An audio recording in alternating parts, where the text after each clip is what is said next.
नमस्कार, मैं हूं आपके साथ राहुल यादव और आप देखना शुरू कर चुके हैं हरियाणा तक। जाट शिक्षण संस्थान आज अपना शताब्दी वर्ष मना रहा है। सूबे के मुख्यमंत्री नायब सिंह सैनी इस कार्यक्रम में बतौर चीफ गेस्ट पहुंच रहे हैं। 21 साल बाद कोई सीएम इस कार्यक्रम में चीफ गेस्ट की हैसियत से जा रहा है। भाजपा के इस दाव को जाट समाज में अपनी स्वीकार्यता बढ़ाने से भी जोड़कर देखा जा रहा है। लेकिन आज के इस वीडियो में हम बात करेंगे सेठ छाजूराम की, जिनकी बदौलत जाट शिक्षण संस्थान की शुरुआत हुई और जिन्होंने इस संस्थान को आगे बढ़ाने के लिए खूब धनराशि खर्च की। साथ ही आपको बताएंगे कि मशहूर फिल्म एक्ट्रेस मलिका शेरावत का सेठ छाजूराम से क्या कनेक्शन है। हरियाणा के गठन के बाद से प्रदेश में 3 लाल प्रसिद्ध हुए, देवीलाल, भजनलाल और बंसीलाल। मगर देश में आजादी से पहले हरियाणा में 3 राम प्रसिद्ध थे, सेठ छाजूराम, सर छोटू राम और पंडित नेकीराम। सेठ छाजूराम लांबा गोत्र के जाट थे, जिनका जन्म भिवानी जिले के अलखपुरा गांव में हुआ, जो इस वक्त बवानीखेड़ा तहसील में आता है। सेठ छाजूराम अपने गांव के इकलौते लड़के थे जो बवानीखेड़ा के प्राइमरी स्कूल में पढ़ने जाया करते थे।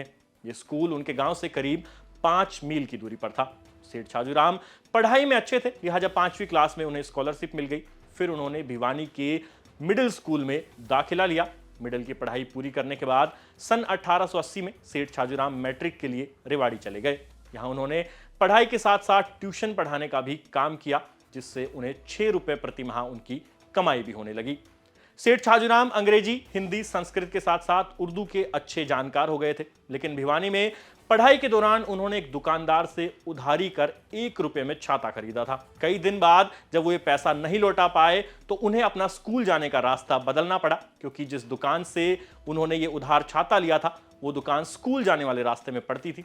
इस घटना ने सेठ छाजूराम को पैसे की ताकत और जरूरत का एहसास कराया। इसके बाद से उन्हें पैसा कमाने की धुन चढ़ी और फिर वो निकल गए कलकत्ता। उन दिनों देश में व्यापार का बड़ा केंद्र कलकत्ता हुआ करता था। सेठ छाजूराम अंग्रेजी के अच्छे जानकार थे, लिहाजा कलकत्ता में उन्हें जूट का व्यापार करने वाले मारवाड़ियों के यहां आसानी से नौकरी मिल गई।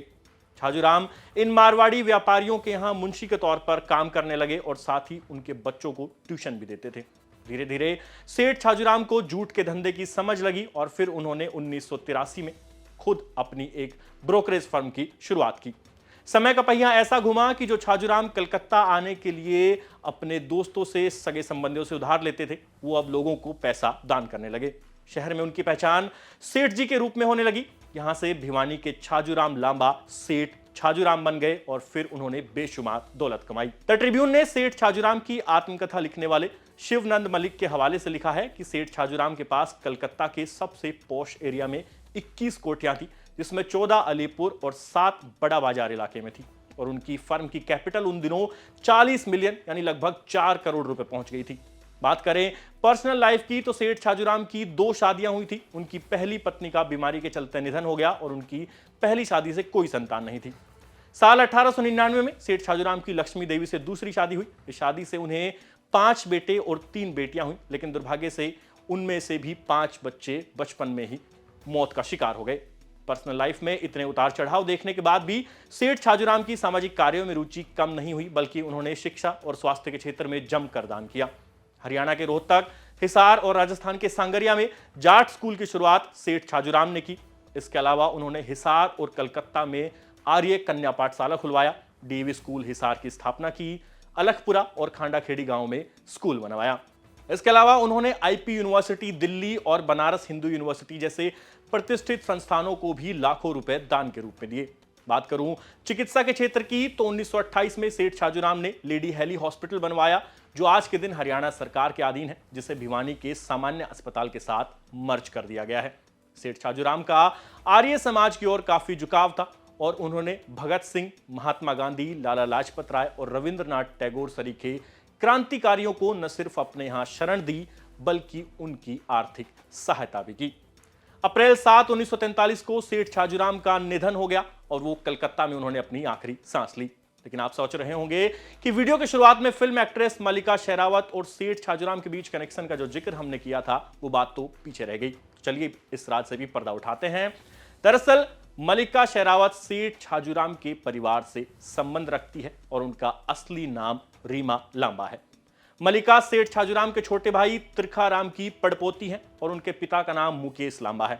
अब आप सोच रहे होंगे कि मुकेश लांबा की बेटी मलिका शेरावत कैसे हो गई, तो इसके पीछे की कहानी यह है कि रीमा लांबा उर्फ मलिका शेरावत का फिल्मों में जाने का उनको शौक था और उनके पिता को इस बात से ऐतराज था।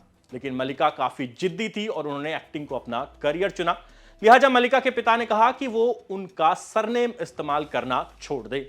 अब रीना लांबा ने अपने पिता का लांबा सरनेम छोड़ दिया और एक्टिंग की दुनिया में मलिका शेरावत के नाम से अपनी पहचान बनाई। शेरावत उनकी मां का गोत्र है जिसे वो आज तक इस्तेमाल करती है। मीडिया रिपोर्ट्स के मुताबिक मलिका को उनकी मां ने खूब सपोर्ट किया, लिहाजा उन्होंने अपने पिता का सरनेम छोड़कर अपनी मां का सरनेम इस्तेमाल किया और वो मलिका शेरावत हो गई।